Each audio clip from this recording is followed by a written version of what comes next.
Hello, good evening to you. My pleasure to welcome you to Business Life. My name is Aboagye-Wiafe, but of course, we're celebrating 25 years of joy with you.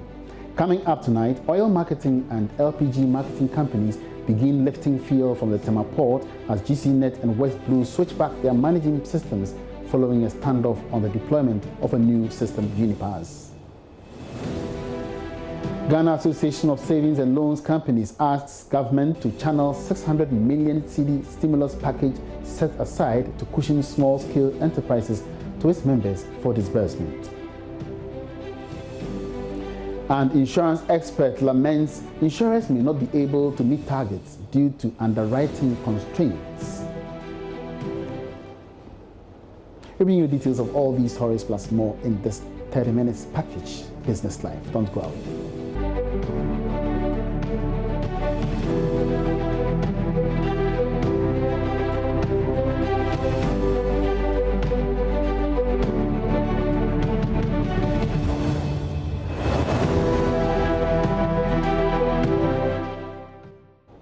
Thank you very much for making time on Business Life with me. Let's start from the petroleum sector. To upgrade and expand its infrastructure, the Managing Director of Bulk Oil Distribution and Transportation Company, BOST, has called for an increase in the BOST margin in the petroleum price build-up. This has become necessary as the company, which is a strategic asset for the nation, is currently operating at about 25% of its capacity. It is against this background that the Managing Director of the company, Edwin Provençal, has called on the stakeholders to agree on an increment in the BOST margin from the current 3 pesos to about 12 pesos. He spoke to my colleague Norvan Aquahayford during a stakeholders engagement today. Only 20% of my assets earning revenue, only 20%. So I need to bring back, worst case scenario, at least 70% to show that I love Ghana and make money for Ghanaians so that our assets don't rot. So yes, what do we need to do to bring back? The first and most important one is the fact that I'm sure you've heard about the BOST margin. The BOST margin, yes. The BOST margin was earmarked solely for maintenance of BOST infrastructure. Yes.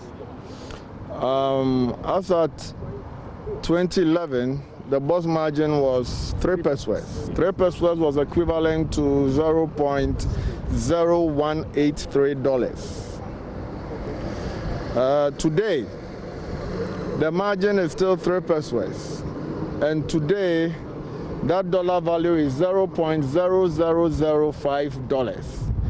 A loss of about 75% of its value. I'm sure you will agree with me that what the BOST margin could do some 9 years ago, today it can only do 25% of that. Yeah, recently, just before you go ahead, we saw that the MPA has asked that we should increase to 6 pesos. That's an 100% increment. But then we saw the stiff opposition that came from the public and some civil society groups. Today, we are hearing something like, in fact, even the 6 pesos is not enough. Let's go to 9 pesos. 9 pesos.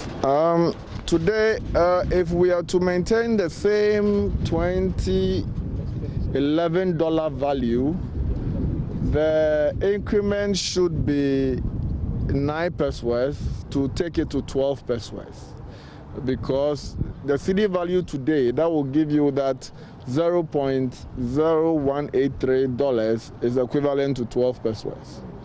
I'm sure you would also attest to the fact that the price of kenke in 2011 is not the same price of kenke in 2020.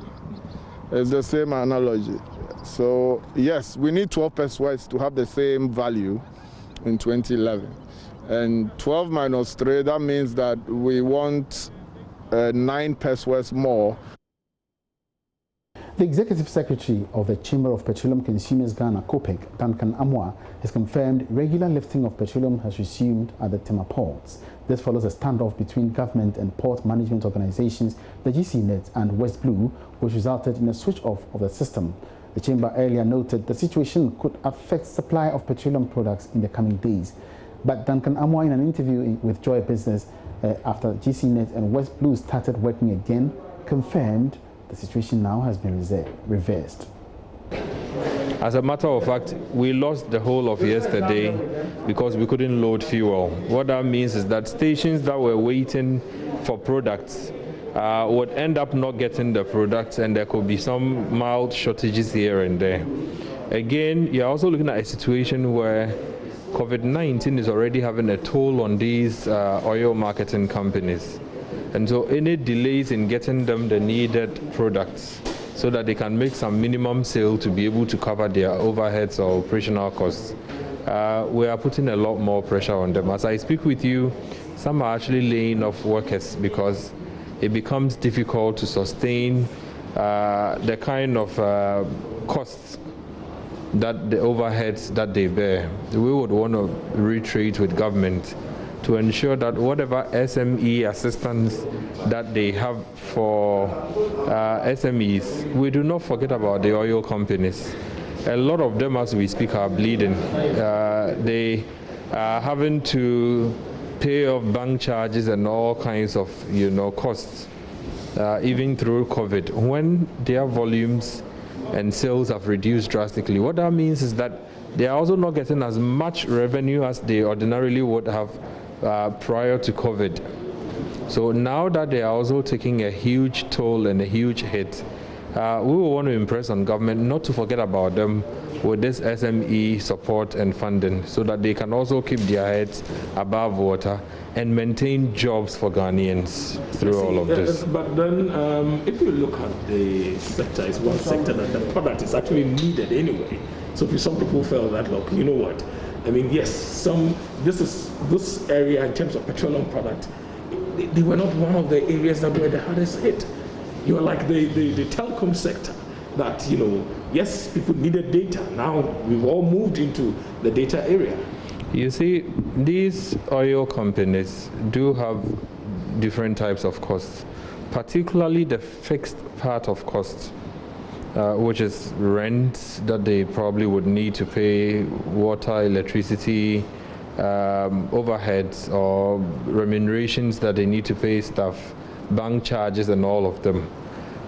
If their volumes decline, do not forget that they make margins based on liters they sell. So if I sell 300 and I made, say, 10,000, if I now sell 100,000, it means that I could be making about 3,300. Is that going to be sufficient to go around paying for staff, paying for everything? It means that they are also taking a huge hit because volumes have dropped. Globally, we are now consuming 30% less because of the lockdowns and the fact that people are even having to work from homes. It means that people who ordinarily have driven to work and have bought fuel. Now, a chartered insurance professional has expressed worry insurance companies may not be able to meet their targets as a result of the outbreak of the coronavirus. According to the immediate past managing director of Activa Insurance, Solomon Lati, even though claims payments have seen some decline during the period, the slow pace of underwriting of new businesses pose a threat to the profitability of the companies. He spoke with my colleague, Bismarck Awusa. By the end of the first quarter, let's say by the end of March, it was clear that insurance businesses will suffer somehow. And we will suffer in many ways. But when you are looking at these things, you have to look at it both on the income and claim side.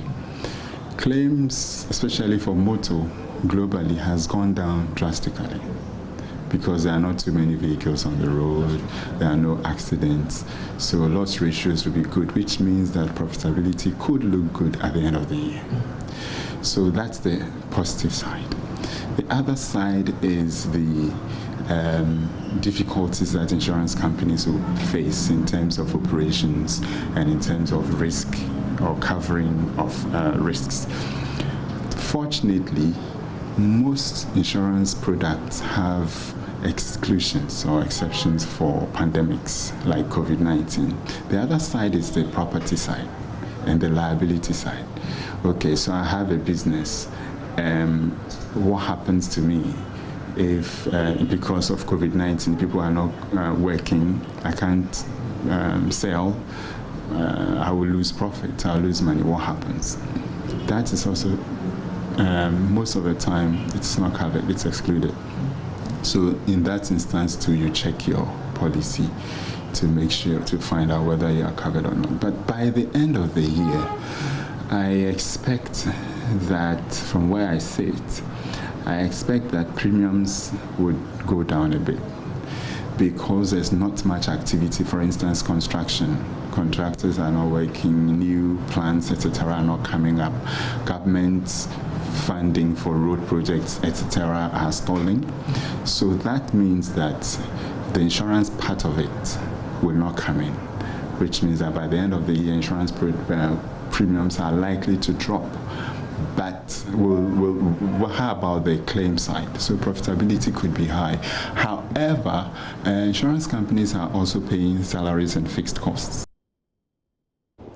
Away from that, the Ghana Association of Savings and Loans Companies says its members are better positioned and well structured to disburse the 600 million cedi stimulus package set aside by government to cushion small and medium-scale enterprises in the country.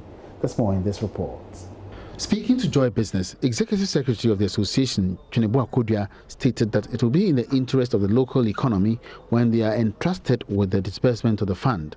He made the request in an interview with Joy Business when the association donated medical equipment and other sanitary items worth 200,000 Ghana cedis to the Ga East District Hospital, one of Ghana's COVID-19 treatment centers. The Savings and Loans Association, made up of all the 25 savings and loans companies, saw the need to support the national efforts.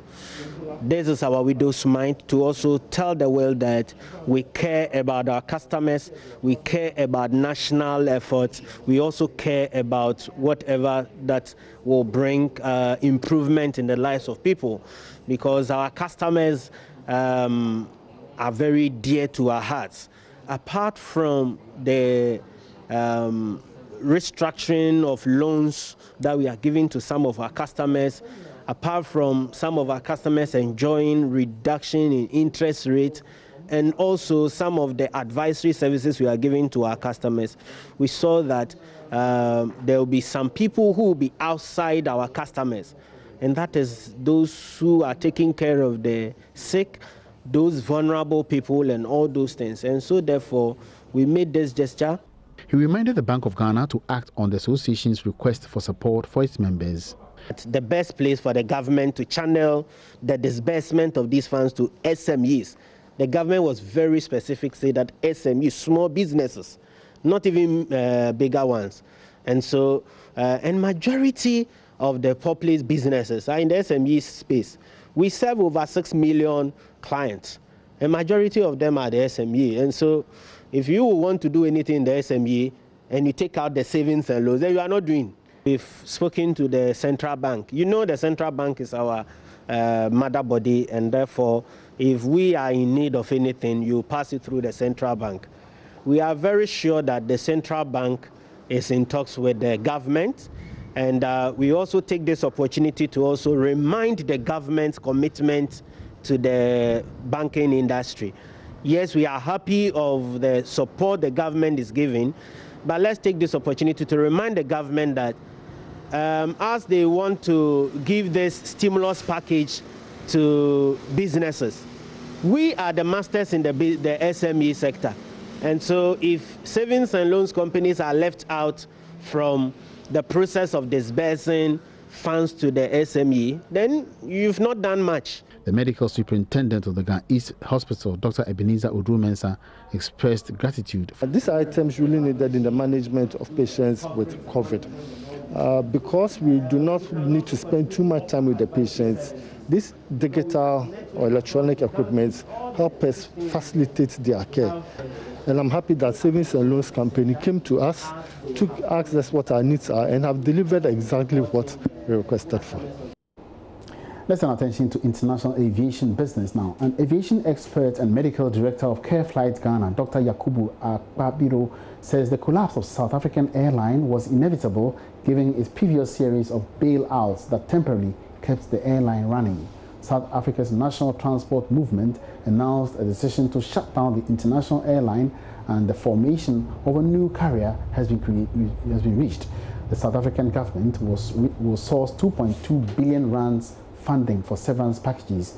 Dr. Yakubu Akparibo shared his thoughts with me earlier on the marketplace. When you look at South African Airways, they've had problems in the past. They've been bailed out several times by the South African government, and this one has just taken a major hit on them. So you look at the impact of COVID on aviation.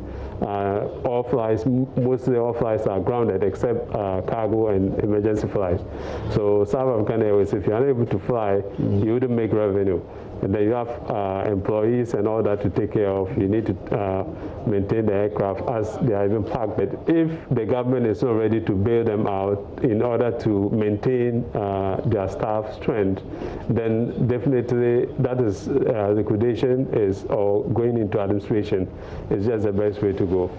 Normally, when you look at circumstances like this, the workers definitely have to always be paid their severance packages before the airline will go into complete administration. So the government has indicated that they were going to source the money, get the money, and then pay the workers their severance packages. So definitely there's going to be a back and forth negotiation between the union of the airline and then also government. Most of the time, from what I know, generally, normally the top management are normally asked to go, because if it's under your watch that the airline has gone down, if I'm going to put in my money, I need to bring in new expertise that is going to boost up growth. So mostly the top management definitely will go. You're watching Business Live on JoyNews. Now, private production of some preventive items for the fight against COVID-19 has been embraced by local producers as the private sector responds positively to President Akufo-Addo's call for their involvement. 1647 Company Limited is one such organization making strides. CEO of the company, Nora Archer, joins me in the studio to share some experience with face and nose masks production. Good evening, welcome to Business Live.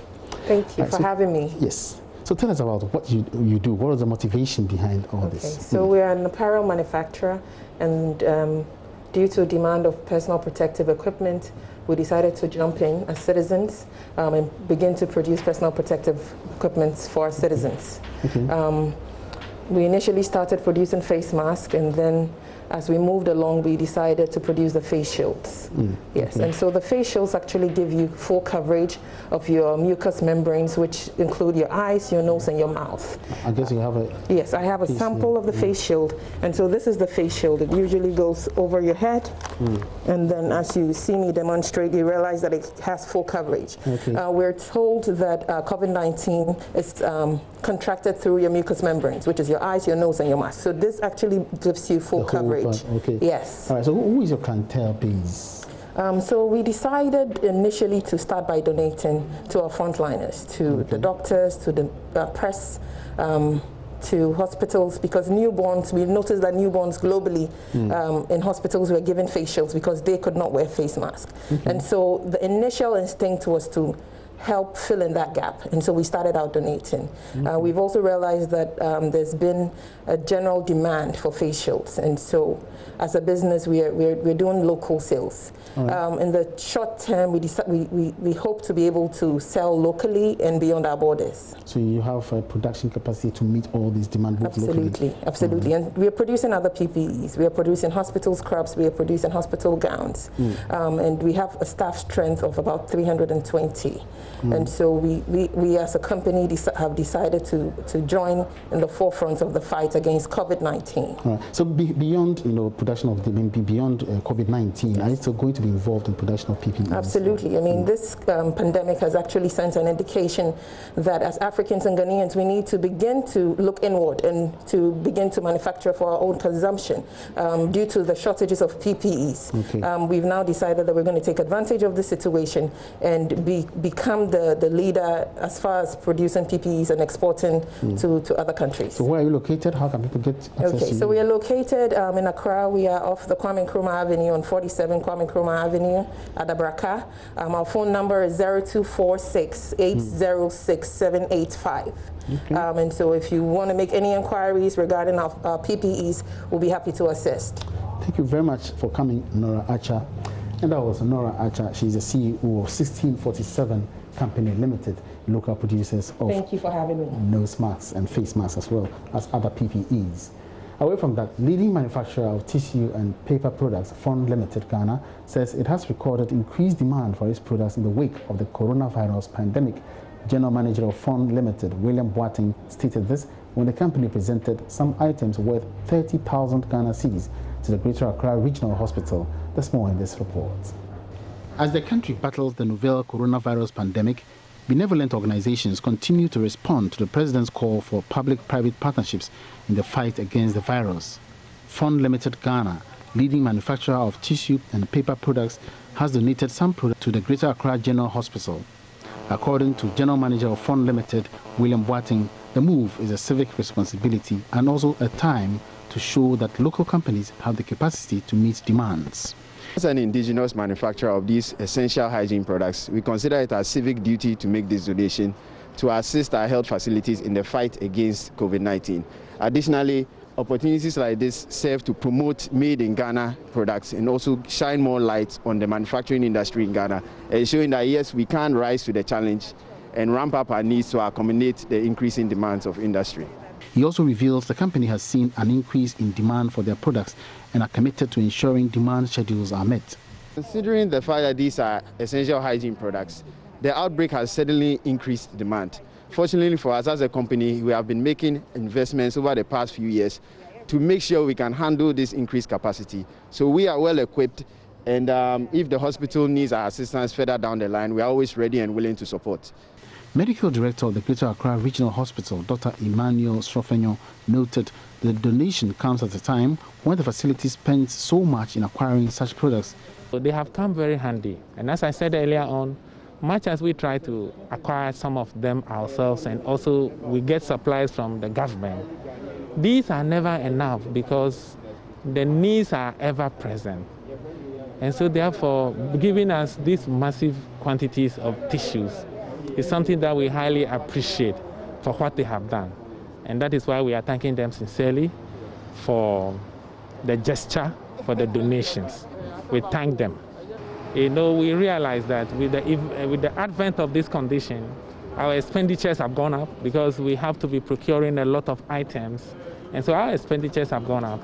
And so that is why we appreciate when people come and donate these items for us, because we should have gone into the market to buy some of these items. So when they are donated, then it becomes a cushion for our resources. He also advised Ghanaians to abide by the President's directive to ensure the fight is won against the pandemic.